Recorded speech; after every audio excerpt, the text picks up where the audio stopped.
Welcome back to the Intuition Incubator. This is a very special episode. You are going to learn a lot. You are going to be more wise. Your belief is going to deepen.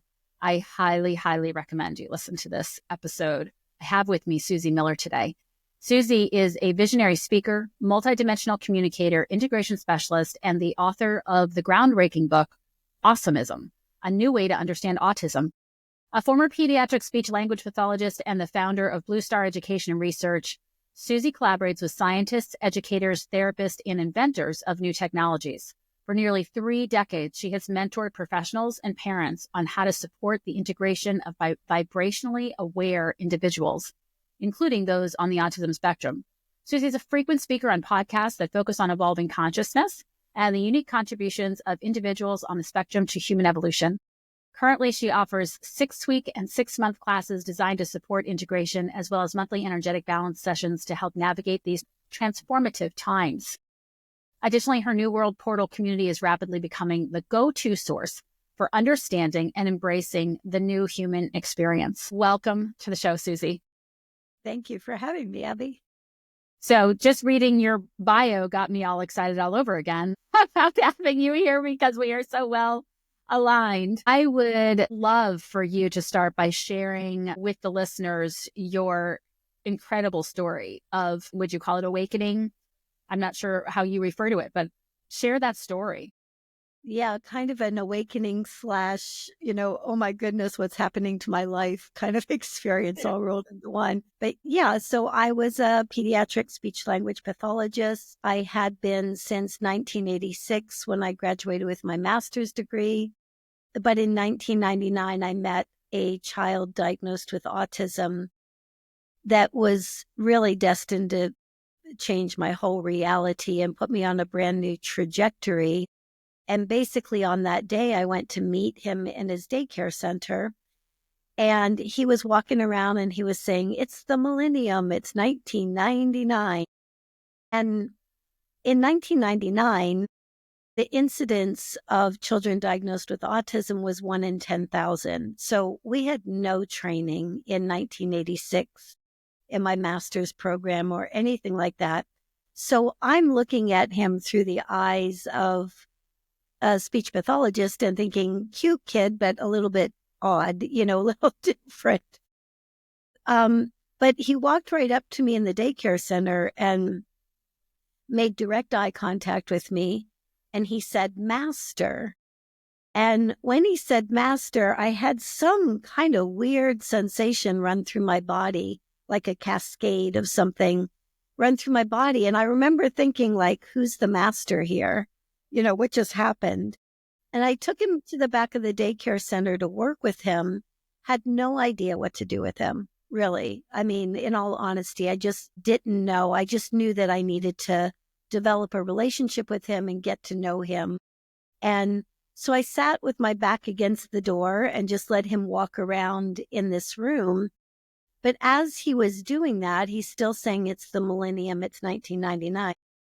And then all of a sudden, I saw what looked like a body of light floating above his physical body. So he's a 4-year-old kid, a little cute little bowl haircut, big brown eyes.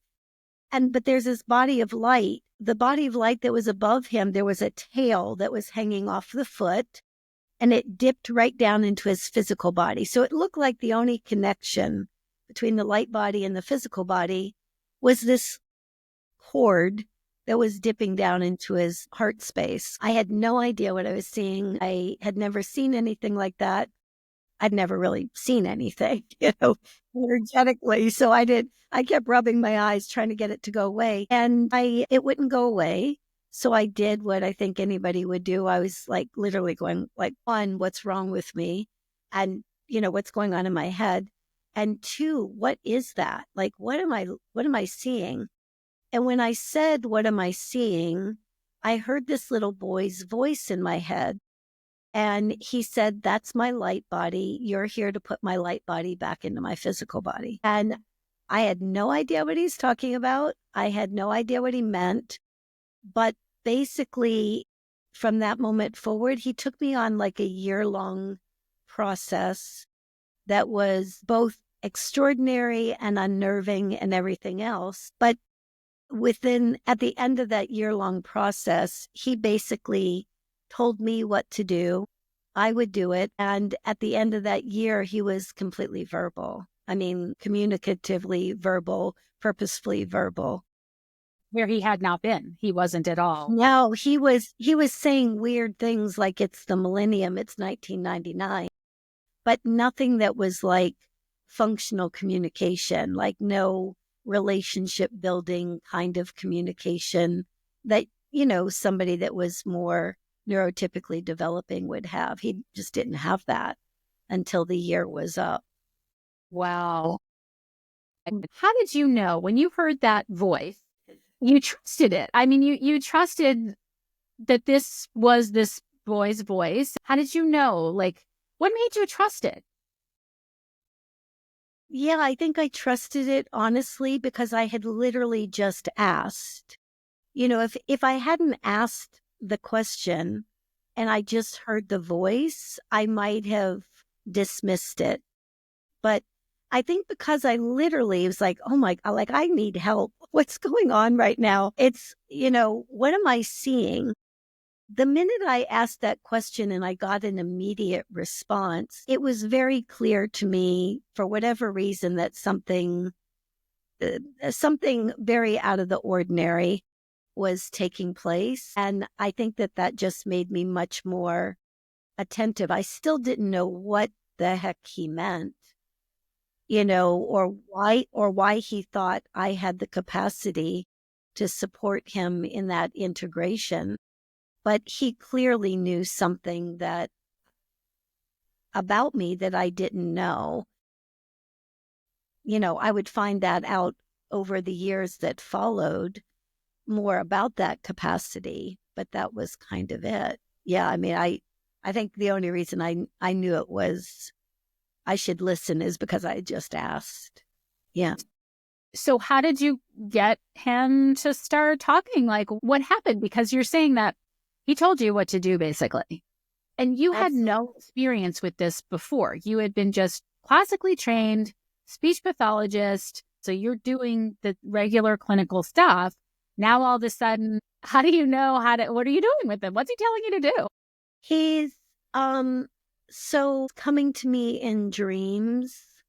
He's bilocating, sitting at the end of my bed and saying, tomorrow I need you to bring tuning forks, or tomorrow I need you to bring colored silks, or, ask me these kinds of questions. He was completely in charge.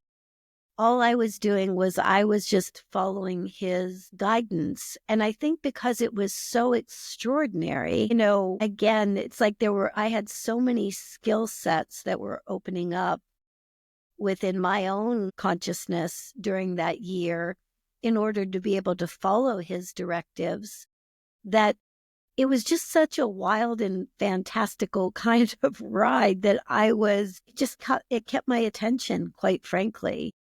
Yeah. And so I literally just did step by step. One day I was sitting with him, and once we established that telepathic communication and I trusted it, like sometimes he would just say, hold my feet.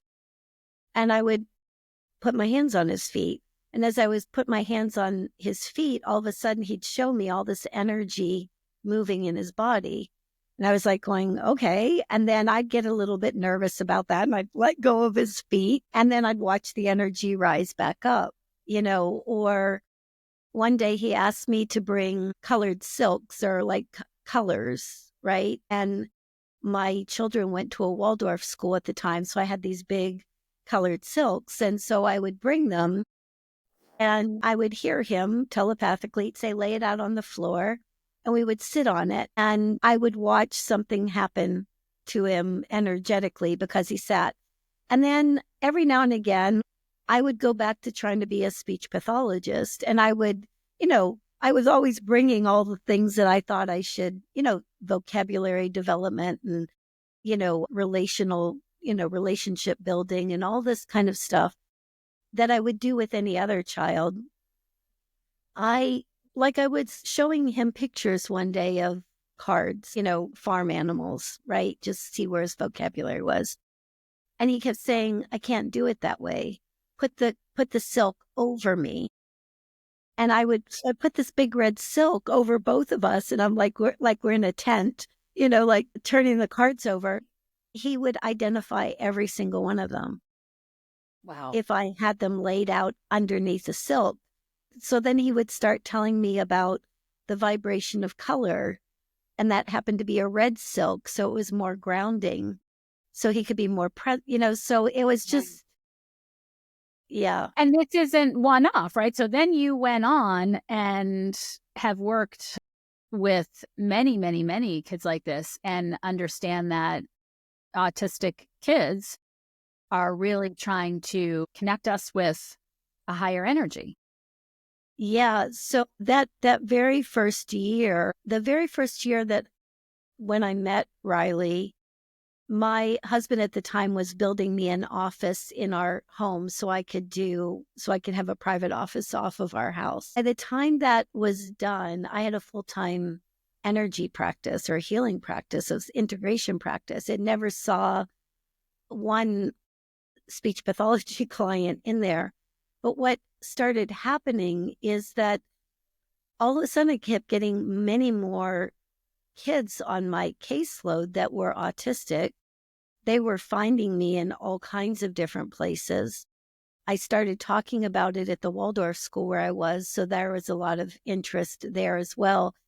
And it was really quite crazy that first year. But since then, the more I've spoken openly about what the capacities are of these children and what I was learning directly from them, the more people were flooding in. So I think it was about 5 years ago, I knew I had hit 10,000 clients. Wow. Well, at this stage, there's just been this huge body of information that's come directly from the kids.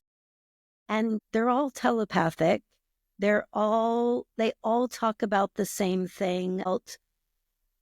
The fact that they have a diagnosis of autism is probably more akin to a soul coming into this world with a really big job to do, coming from a very, you might say, more refined or pristine vibration, but kind of hitting a world that's very divisive, very conditioned into our limitations. And the kids would just say that the discord between, you might say, who they actually are in truth and their human experience is what creates the symptomology or the dysregulation that shows up as behaviors and challenges with communication and all of that other experience. Yeah, now this is going to be a lot for some people to wrap their heads around, right? And so share more about, let's really get into this conditioning and what these kids are really here to do and who they are and where the rub is with the way that we're conditioned. Right. So again, I can only tell you what I've heard directly from all of these kids. So that's where this information is all coming from. Every human being that comes into the world is conditioned in the first 7 years of life, right? We all come into a particular family, and that family has certain beliefs, and just as a means of fitting in and understanding, where we are, where our souls have come from, wherever they've come from. But here we find ourselves in a body, and we need that conditioning on a certain level because it helps us understand where we are and have a human experience. So it's also true that within that conditioning, there can be a lot of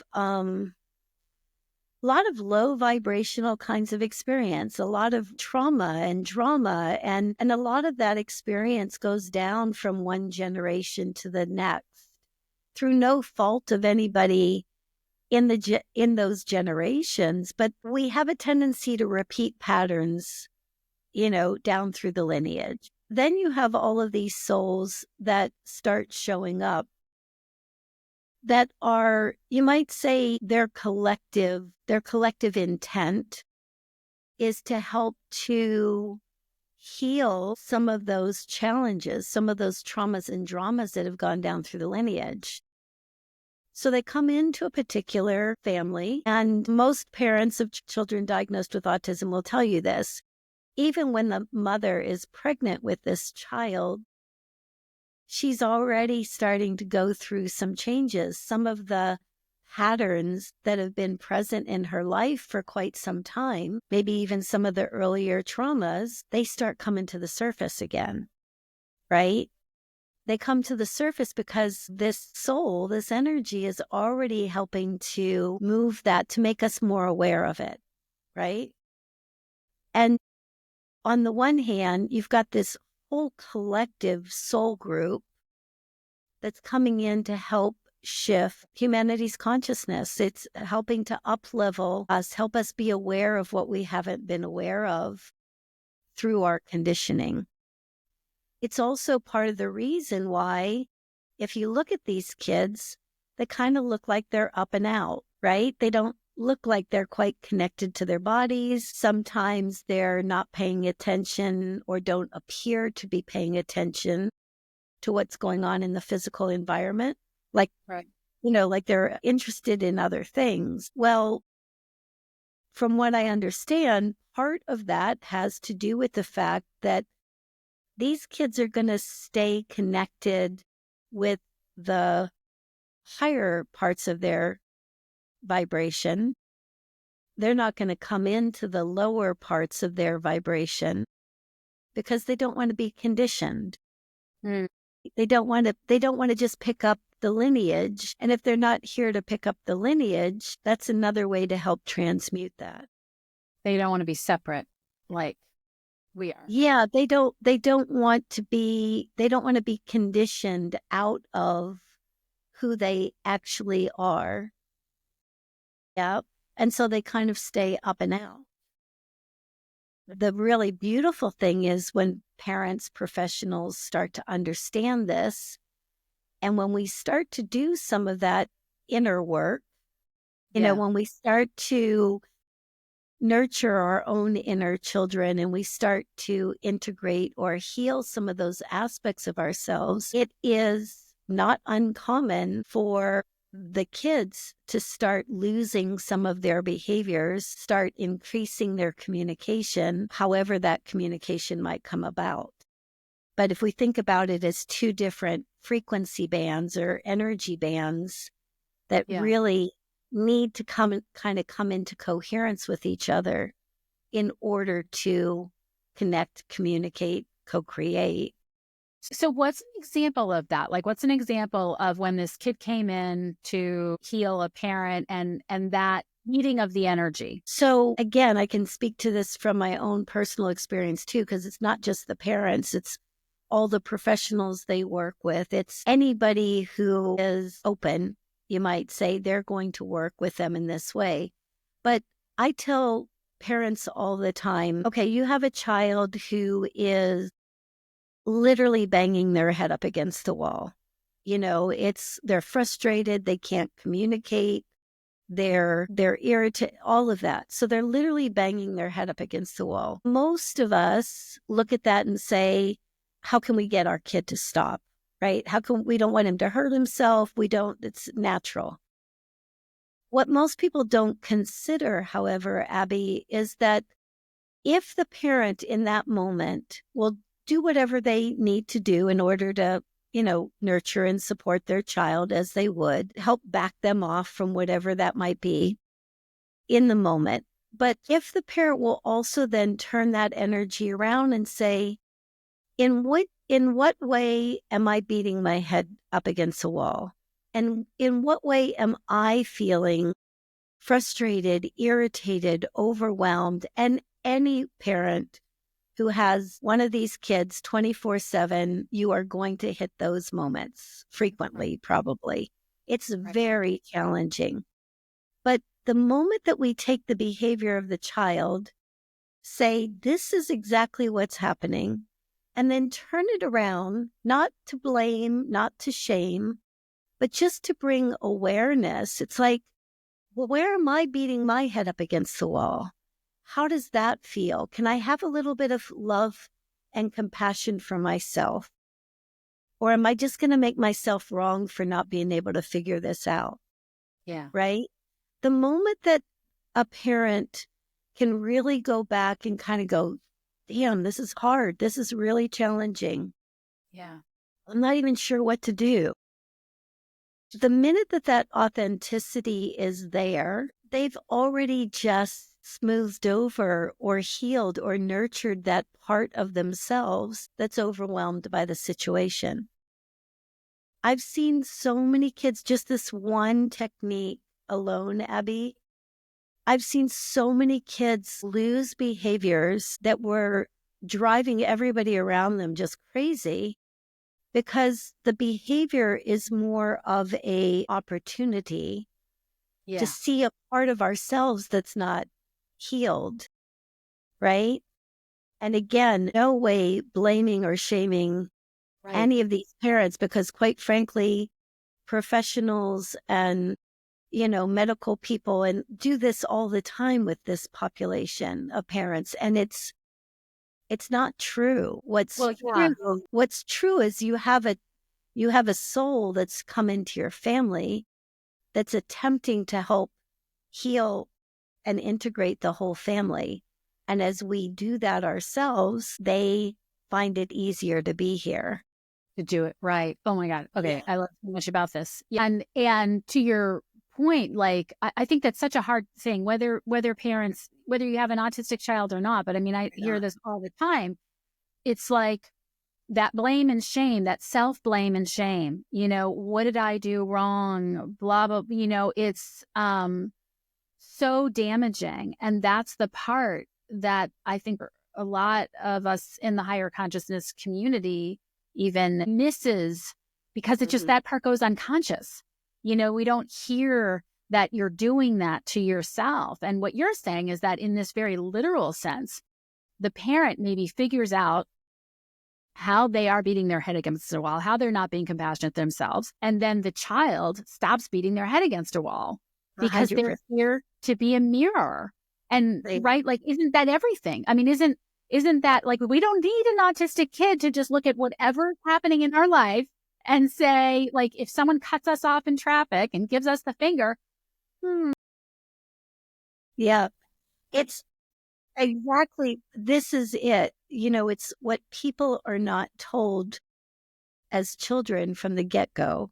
Number one, children are very rarely taught that whatever you're feeling is okay. It's energy in motion, whether you're feeling angry or sad or blissful, or hilariously happy. It's all okay. It's all just energy in motion. But because we are all conditioned in that first 7 years of life, we're conditioned to a particular condition, right? Love is based on a condition. It's not unconditional. It's based on a condition. So you have a lot of children who fall down and hurt themselves and cry. And through no fault of the parent, just because the parent was parented the way they were parented, the parent says, you're fine, get over it, stand up and put on your happy face. yeah, Or the little girl who is, kind of has a little devilish side to her and it's like wants to play pranks or whatever. And it's like, no, the parent says, no, you need to be a good girl. You need to be, look like this or feel like this or talk to people like this so people will like you, right? It's all very innocent in many ways. The problem is that we start believing that those ways in which we're conditioned to be in the world is who we actually are. yeah, And it's not true. And so you have all of these new souls coming in that are coming in a much higher vibration. They're saying, no, we know who we are in truth. We're going to stay there. We're not going to come in with a lot of our own baggage, you might say, a lot of our own programming. we're going to stay up and out so we don't get conditioned or programmed. It's almost like, I mean, I know this sounds extravagant, but it's like they're coming in as unconditional love. And they will mirror to us over and over and over again from that place of unconditional love until we stop placing conditions on how we love ourselves. Yeah. Which from the conditioned eye, it doesn't look like that. It looks like a No. lot of behavior that's difficult, Yeah. right? And so this is a really huge teaching. I mean, this is a gargantuan thing to wrap your head around. If honestly, and you mentioned this, even in the more consciousness community or spiritual communities or things like that, this particular conversation is not had very often. You know, a lot of times it'll be about, well, how do we get away from those parts of ourselves we don't like or we don't love or we haven't been able to nurture. And the whole point is that we don't get away from them, no matter how we try to just move into a different expression of ourselves. You know, I like that part of myself, but I don't like this part. Well, and it's just like a little child coming up to you and tugging on your pant leg and saying, "Hey, mommy, pay attention," or "Hey, daddy, I need you, I need you, I need you." Well, the more we kind of push that child away and say, "Go do something else," the louder that child becomes, right? It's the Yeah. same with our own inner children. And so our inner children are trying to get our attention through, you know, autistic children or our own children that show up, you know, more neurotypically. Quite frankly, our whole lives are set up so that we'll get the opportunity to see, you know, where are we integrated and where do we have places within us that are yet to be loved? And Yeah. that word is so interesting, integrated, right? Because if you're holding something at bay, you are actively not integrating that part of yourself. And Yeah. How can anybody feel whole if one part of themselves has to stay over there? over You know, here. yeah, Yeah. And yeah, I so align with that. I mean, I talk to so many people about this, and it's that not being aware of, like, you've got that cringe, or you think of something you did that you don't like, or oh, or you look back on this, well, I like this, but I really shouldn't have done that. And it's the not recognizing that you are a human. You're all human. you're a being. Yes, yes. I mean, so how else do we expect ourselves? It doesn't matter how much education we get, right, in the spiritual realm. I mean, you even are hearing and seeing things. And I'm sure you still have to battle a human experience and personality parts that, you know, are difficult someday. 100%. And I liken it to the way the kids are too. It's like if you have more information that you have access to, you know, say if you're a human being who's very grounded, you know, kind of more into mainstream reality, right? You're going to have certain triggers that are going to come up in your life, right? And it's no different than somebody who has access to telepathic communication or multidimensional sight. You know, I'm dealing with somewhat right now. I was just talking to people in the New World Portal about this. It's like where, you know, you have a much bigger audience to speak to, you know, all of a sudden, or the whole world's talking about telepathy right now because, you know, that information is out in the world. And then some of those old patterns come right back to the forefront. And now that I talk directly to the kids about so much of this, they'll just point me back in the direction. It's the same thing. You know, it's the same thing. It's just, I don't know, in another scope, you know, but the opportunity is always this expanded consciousness Yeah. is trying to integrate into our human experience. We're being invited to love parts of ourselves that we didn't even know existed, right?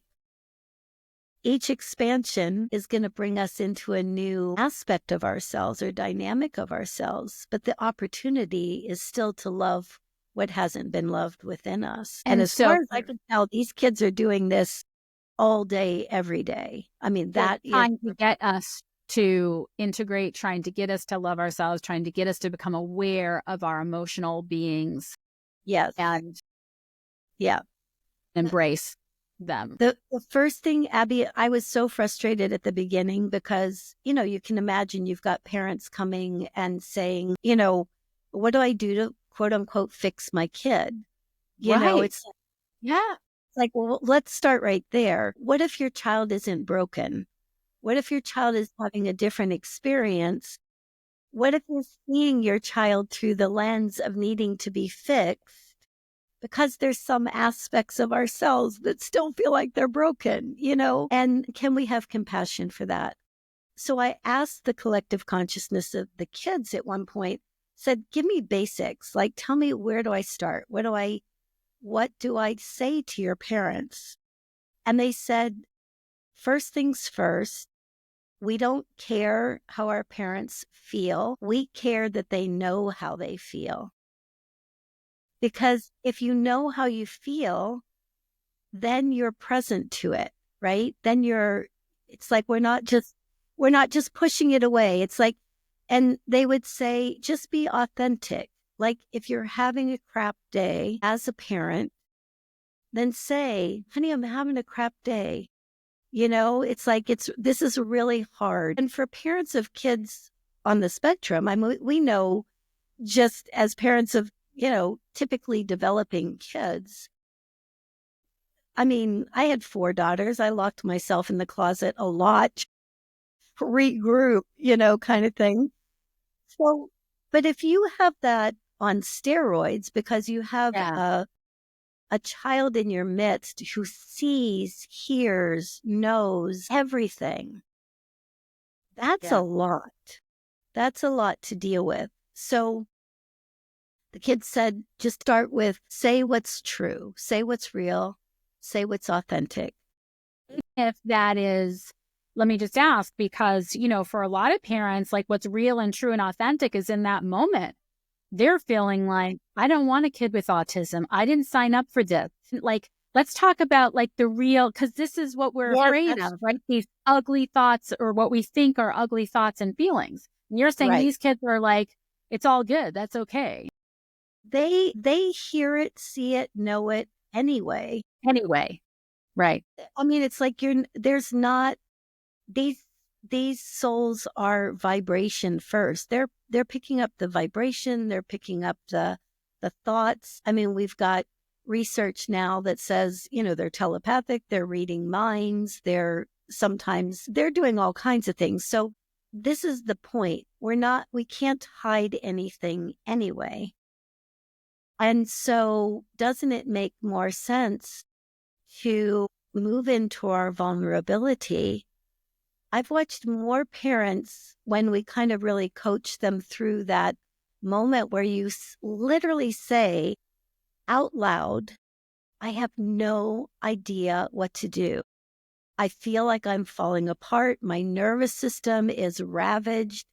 I don't know what to do. This is the hardest thing, all of that. When we actually say how we feel, I have seen more kids say their first I love you to their parents out loud, come over, hold their faces, stroke their hair, give some kind of affection where the parent thought that there was a complete disconnect altogether. So, and what does that do as we are forced, because they're demanding it, to become more authentic? We start applying that to different parts of ourselves as well. So now, like in the past, when I very first started doing this work, something would come up just like everybody. And I would go, Suzy, like how ridiculous. I can't believe you messed that up, or you, whatever. Now I might have the same feeling, but I'm going to meet that with much more compassion. I'm going to say, wow, what part of me feels like he didn't get it quite right? I don't have to know. I don't have to blame anybody. We don't Right. have to go back and try to psychoanalyze it and figure out, why we had a bad mother or a bad father or what. None of that. It's the opportunity is really like, oh God, it's like, I need some love. It's like, I need some. Yeah, yeah. I have a client who pictures all of her parts as a kindergarten room I of love kindergarten. that. That's great. That's And great.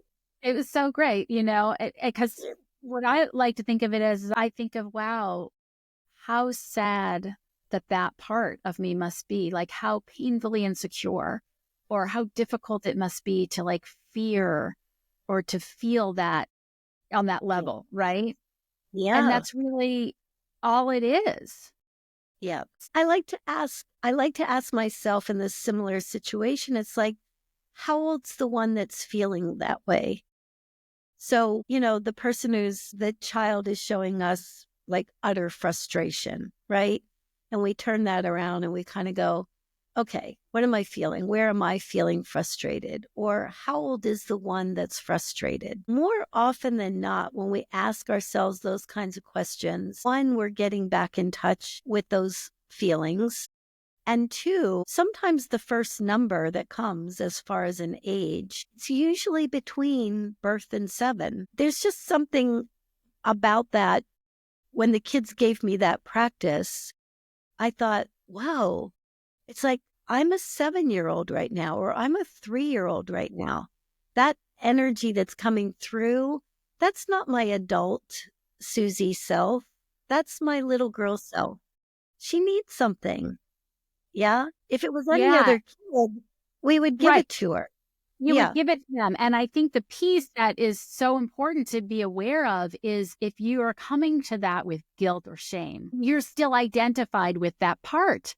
You're Yes. not in the authenticity that you're speaking about, right? And that's kind of the difference between when we say, well, I don't want to emotionally overload my kid. Well, you're not going to emotionally overload your kid by sharing your authentic emotions with them. But what I will say does happen, and this is a little bit of a caveat to that, is that a lot of times when people are in their own trauma, right? In order to get rid of that trauma, we project. So what happens, and it happens with these kids all the time, Abby, because if you've got somebody's coming in at a very high vibration, just them standing in the room sometimes is going to bring stuff up for people. Their own insecurities, their own ways in which they're having a hard time communicating and getting their words out. So in that moment, very often parents will say, well, I can't tell my child how I feel about them. And that's where the caveat is. You're not saying, this is how I feel about you. You're saying, this is how I'm feeling. You're owning those feelings. It's not, you make me crazy or you make me like It's, I lose my feel power. mind. Yeah. Right. It's not a projection onto that child. We wouldn't want to do that with any child, although it happens all the time. What we want to just say is be in our vulnerability, be honest. I feel exhausted. I feel overwhelmed. I don't have the energy for this anymore. I need some space. It's amazing how, when we say that from a place of authenticity, Yeah. even if we don't think that that child diagnosed on the spectrum is even looking at us or listening to us, they will give us that space. Yep. If we're projecting, the kid will take up more space. The kid will be right on top of us, right?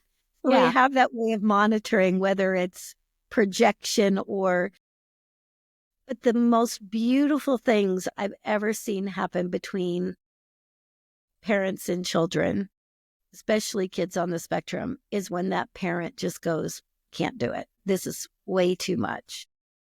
This is, I need a break, And the right? kids finally, like, finally, you just Finally, acknowledge what's really happening you inside. recognize. And I say to parents all the time, I've never seen a population of people who have kind of chosen to fast track themselves spiritually or in their consciousness as this particular population, I mean, it's hard work, but it's almost like these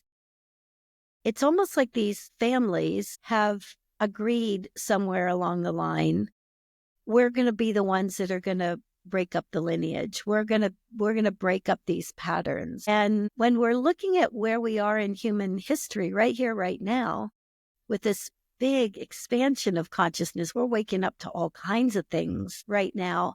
I don't think it's a coincidence, and I tell people this in my classes all the time, that these kids started coming in mass at a particular time.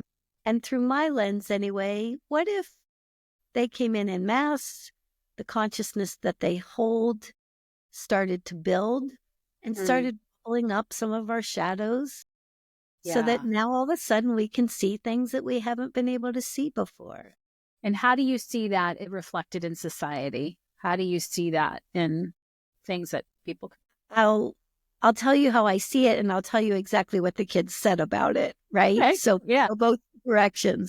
So what the kids said about it is that there was something in 1986, 87, I think, that was called a harmonic convergence. In 1986, I didn't know anything about astrology or anything about, but let's just say things were lined up in a way to allow like a higher vibrational soul to start coming in.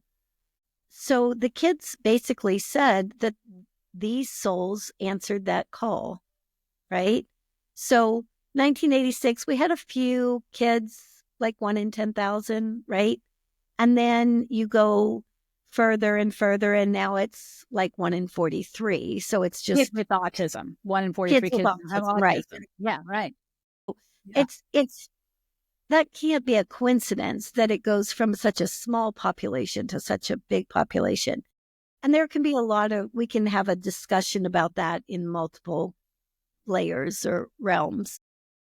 So, but then what the kids would say is that, we had this whole thing like in 12, right? Where they were talking about all kinds of things were going to change in 2012, right? It was like, that was the big year. And okay, it was a big year. And that also happened to be the year where the kids really started flooding in. I mean, they were coming in and they had ways in, you might say, through my vantage point. Okay, so in 2016, we were doing a live event in Scottsdale, Arizona, and the collective consciousness of the kids said the underworld had closed. Again, I'm like going, I don't know what you're talking. What is that? What the underworld? That sounds ominous, scary, whatever. They're going, no, there's nowhere for our subconscious to hide anymore. That which has been put into the unconscious is now going to rise up and be seen. We've got a couple years of that. And then all of a sudden we have things like, coronaviruses, and we have things like politicians that have been, we've seen them through one lens and now we're seeing them through another lens. And you have the medical community that, that have been pushing a particular scenario, and then maybe that's not accurate. Maybe that's not quite.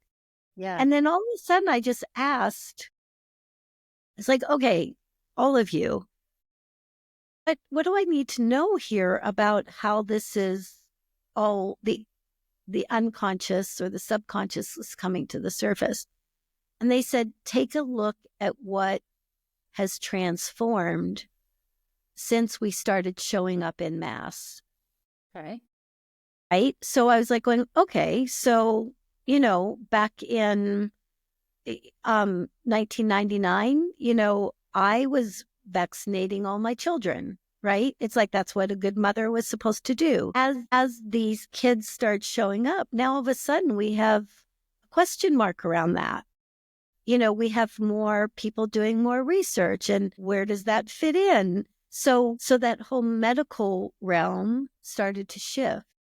When Yeah. we had more and more kids in our classrooms who were showing up as autistic or showing up with other ADD, ADHD, other needs, all of a sudden, it wasn't just a given that the educational system was the ideal educational system for everybody, right? Right. Now we're stepping back and we're having to look at that. And what I'm just suggesting here is if we see this through the lens of a higher consciousness really being available through these kids, Yeah. then all of a sudden we're we're literally seeing things not through our conditioning, not through our conditioned lens. Back in my day, it's like the doctor was always right. Right. The Yeah. teacher was always the authority, right? My kids' generation and my grandchildren's generation, that's not true at all, Yeah. right? So when we start looking at what's changed simply because this population is here, where are we more tuned into sensory information? Because these kids are so relating with a sensory world, right? Yeah. More recently, like through the telepathy tapes with Kai Dickens and other research that's going out right now, where are we now having a conversation about, well, wait a minute, what are our capacities? Are we all telepathic? Yeah. Are we Right. all? So just by virtue of the fact that these souls are here in mass right now, humanity is changing. It has to.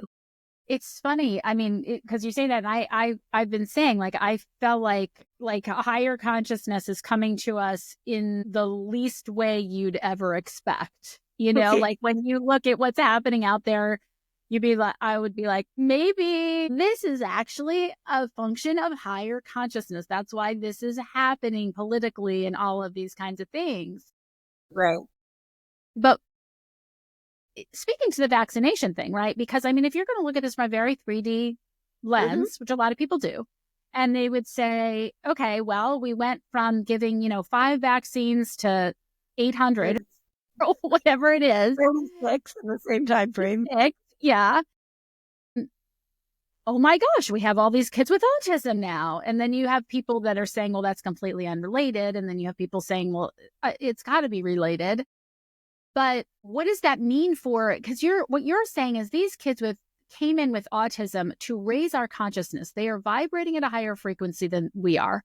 They're here to teach us something. So did they come because of, so was the vaccine the way of bringing them in, or people that they would just say, well, no, it's because we vaccinated so much. And so now we have all these quote damaged kids. So again, just from the kids themselves, what I have heard throughout the years is that this was my very first course correction.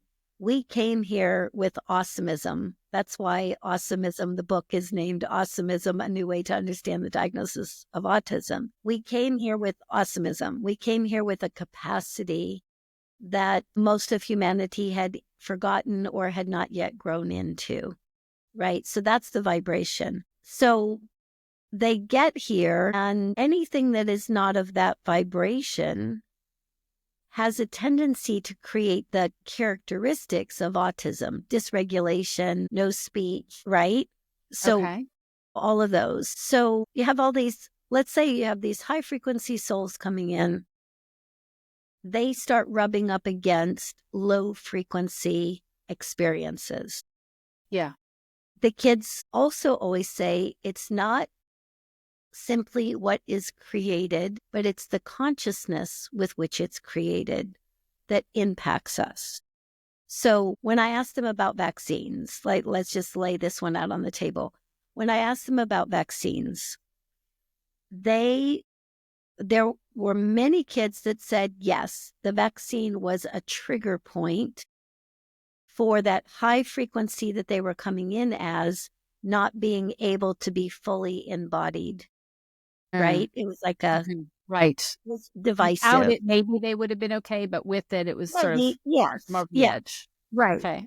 They have also said that there are any number of toxic experiences physically, mentally, emotionally, that when that high frequency rubs up against, I've had kids who were never vaccinated, who had let's say, a toxic family situation.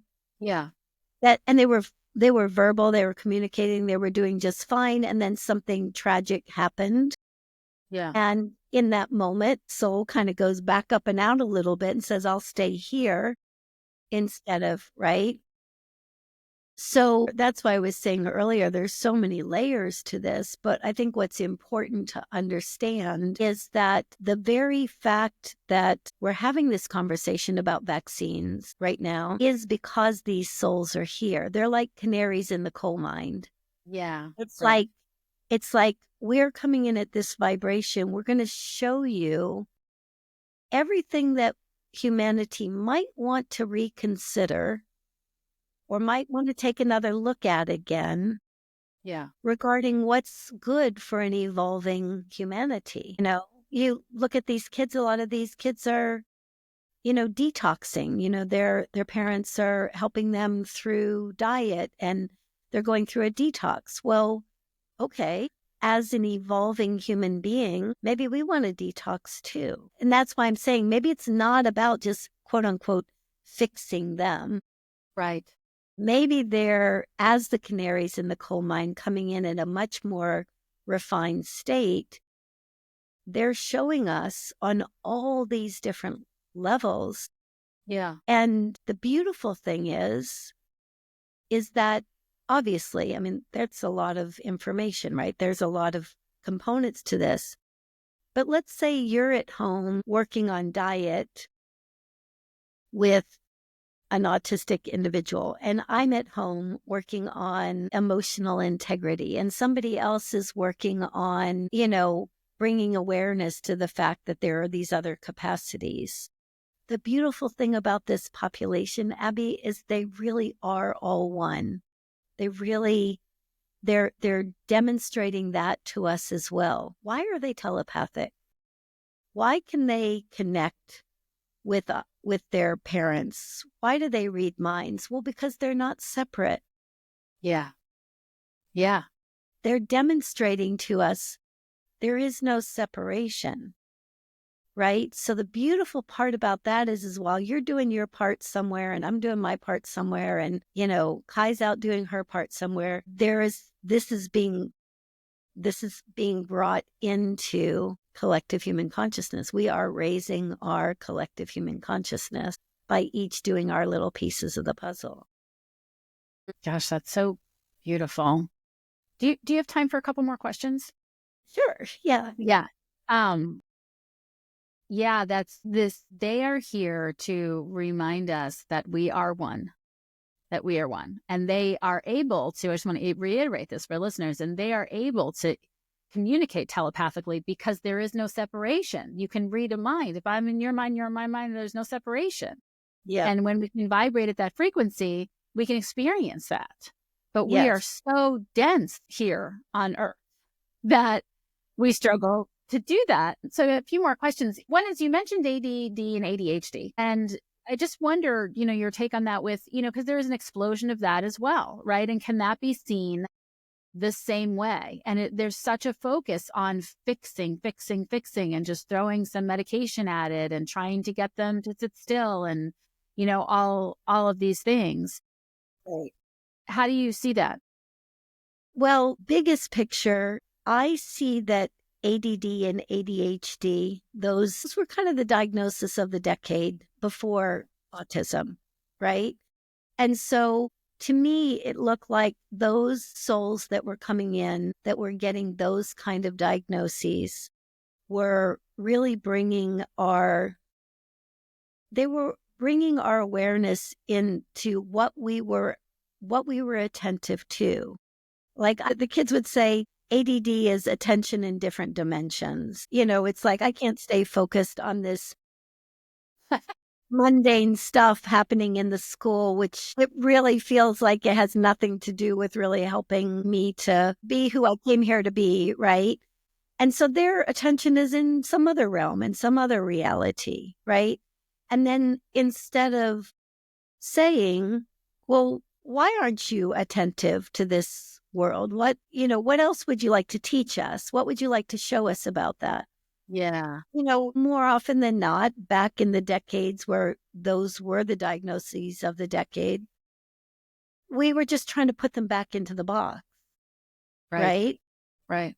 From my vantage point, if all those souls that had that diagnosis hadn't come in first, there would have been no paving of the way for Mm. autism, right? It's just getting, at first it's like, hey, we're not really interested in your reality. We're not interested in putting our attention on the things that you feel are important.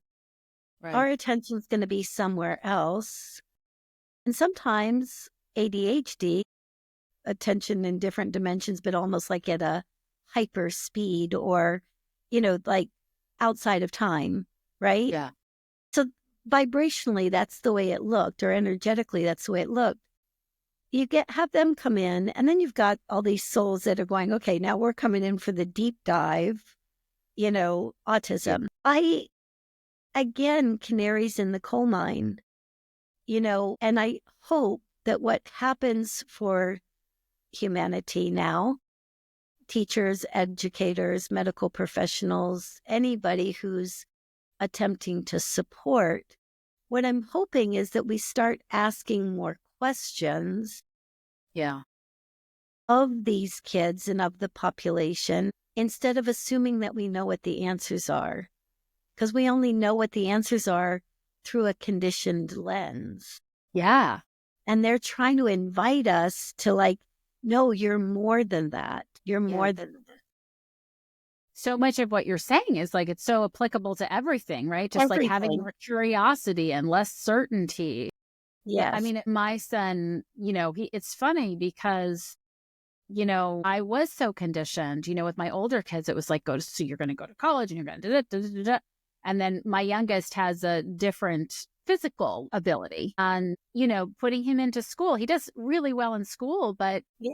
I've always said, I don't care if you learn science or math or like it is the least important thing to me because you've got, mountains that are more rugged than the mountains was given in many ways in this life. And I want you to learn, more than anything, how to master your emotions, how to move through life, how to, all like the lesson of higher conscious is so much more important.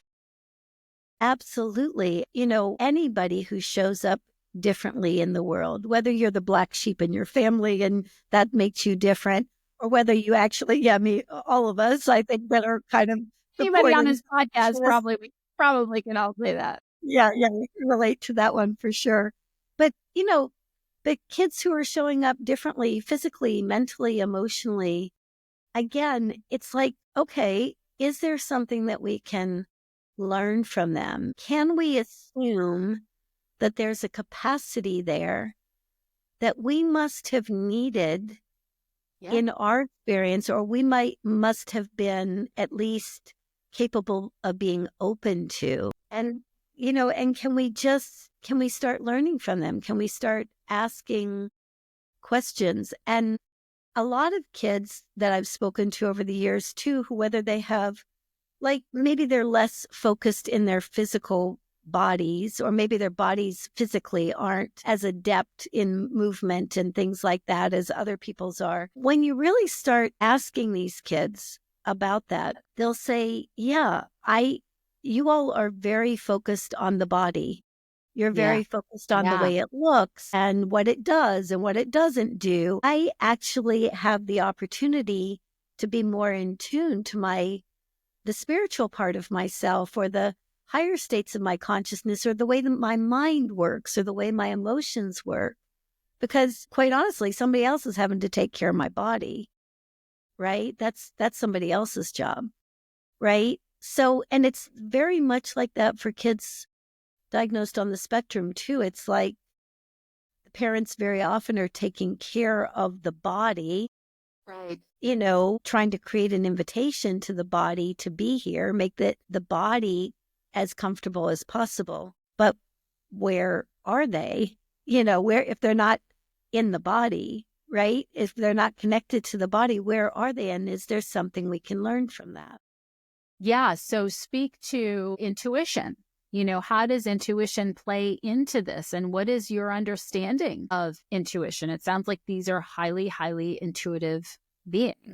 They are intuition first. I would even say, even more so than intuition first, they're vibration first. Yeah. So to me, intuition is the higher vibration that's going through our kind of mental capacity, and then we intuit, what feels right in our bodies, what doesn't feel right, what's good, what's right and wrong for us as an individual. Yeah. It feels like intuition to me. These kids are kind of like, that's why they're so overwhelmed with sensory information, right? Because sensory information is vibrational, everything is vibration. So if we have, let's say the predominant vibration that's going out from the people around us is fear, worry, and concern, right? And that's logical. Say that. Let's just say that. Yeah, we'll just say that, right? Right. It's logical. Start out there just gently. But let's say that that's what's going out, fear, worry, and concern. And it's completely understandable. If you have a child that shows up differently, I mean, I had a child that had open heart surgery when she was 10 months old and then cancer when she was 13. So it's like, Yeah.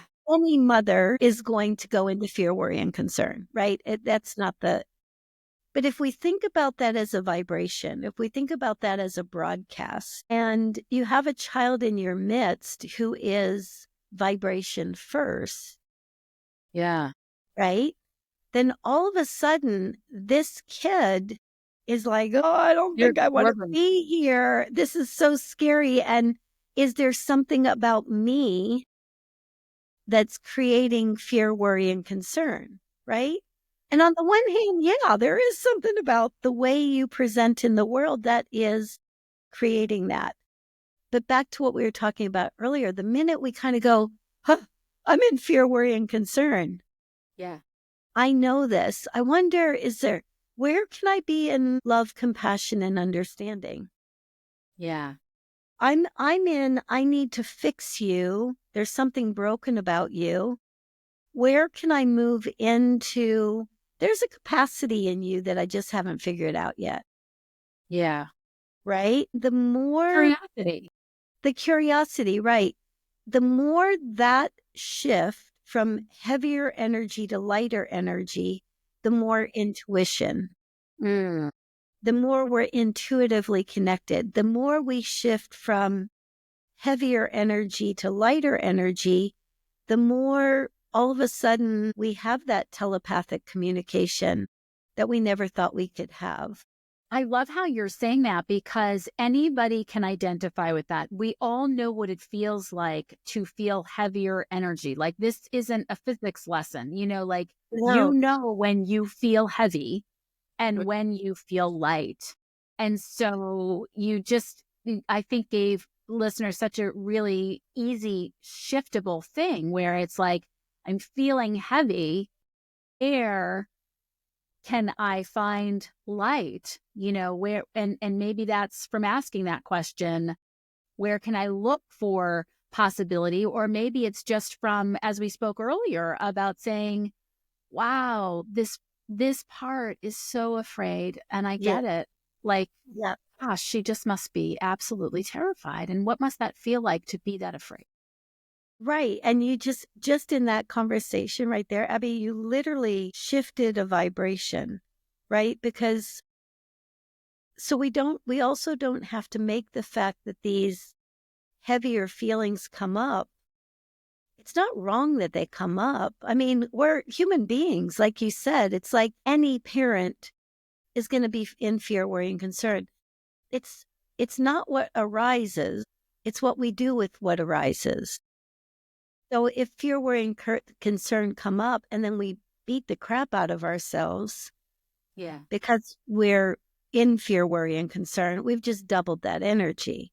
Whereas if we take that same moment and do what you were just saying, it's like, oh my God, it's like there's this part of me that's just scared out of her mind.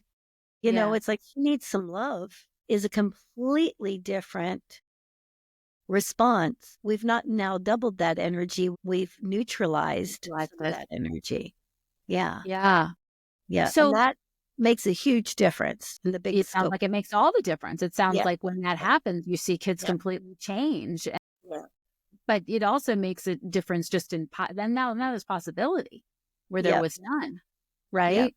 That's So true. how, I mean, you know, for those of us who would love to be able to be more telepathic or experience that more, what do you recommend? How do you, if this is available to everyone, essentially, some people have a thinner realm or whatever, but we know it really is available to all of us. How do you help people or recommend people to begin to become more connected that way? One, set the intention that that's what you want. Know that you have the capacity to go there. And two, the moment that something comes up that says, what are you talking about? You can't become telepathic. The moment that something tries to shut that down, we move right back into love, compassion, and understanding for that part of ourselves. I think, honestly, telepathy is heart-to-heart communication. It's oneness. It's a natural byproduct of the interconnectedness of all things. So again, it goes right back to, can we love and nurture those parts of ourselves? Yeah. I mean, I took 300 people through over time through a practitioner process at one point, and all 300 of those people became telepathic. And the reason that and every one of them would say, I'm the one that's not going to be able to be telepathic, right? Even my operations director, who now works with me, you know, she was the one that was going, not me, I'm not going to be able. Now she's amazing in so many ways in this connection. But the bigger piece is that it is our birthright. It's not, it already exists. It's more like what do we have to love so that we can go back to that heart-to-heart connection? What do we have to, it's already there. Opening it's your a core of our heart. being. Yeah. Excuse me? Opening your heart, right? It is. It's, and in all honesty, back to the day of Riley, I think the only thing I really had going for myself in that moment, I didn't have mental awareness of what to quote unquote do. Yeah, what a gift that was, turns out. What a gift that was. Thank goodness. I'm so grateful for that. But what I did have was a genuine curiosity Yeah. and a very deep love of difference. Yeah. And I think for whatever reason, it's like that connection could be made because there was, I didn't know what to do with him. You know, And but that I don't know, what but you're I saying. did know how to be with him. You know, Yeah. I did know to just let him be. And Yeah. whatever happened there, that was like a heart to heart connection that's just been playing out for the rest of, my I love what experience. you're saying because, you know, it's so you didn't know what to do with him, but you knew how to be with him. Oh my God. I mean, that's like gold, right? Because we are so driven to think that we have to know everything and have all the answers. And that is, in fact, what shuts everything off. Yeah. That's what makes it so hard. And so it's really showing up and being like, I don't have a clue. I literally got, I don't know what to do. I don't know what to do. And Yeah. it goes back to that thing that, you know, we're not human doings, we're human beings. Right. You know, if we take it right back to that, it's like, what are we being in any given moment? Is really a great question, I think, for Yeah. all of us. And if we're being something that's heavy, and can we have some compassion for it? If we're being something that's, you know, completely confused, can we allow that? Yeah. You know, just what are we being? What are we being? Yeah, it's hilarious because this morning in my meditation, I literally came out of my meditation. I think I texted a friend and I was just like, morning meditation insight. I have no idea what I'm doing or why I'm here. Yeah. It just came to me. And then here we are. Thank you so much for being here. Oh my gosh, Thank this you was for having me. so great. So tell me, what do you want people to know? If you could tell the listeners just one thing, what do you I just want people to know this. I want people to know that we're in really good hands, and they're the hands of the new children that are coming. I want people to know that there is a capacity both within these kids and within ourselves that we might not have yet fully explored. And I think the more we can be curious about that, the better off we are as a humanity. And I think, last but not least, it's like, can we cut ourselves some slack? Can we love those parts of ourselves that maybe we thought were unlovable? You know, Yeah. it makes us more humane. As we become more humane, we naturally and organically see past a difference and into a capacity. Yeah. Yeah. So it's all interwoven. It's all interwoven. And how can people find you? How can people connect with you? Yeah. SuzyMiller.com, and I'm SUZY.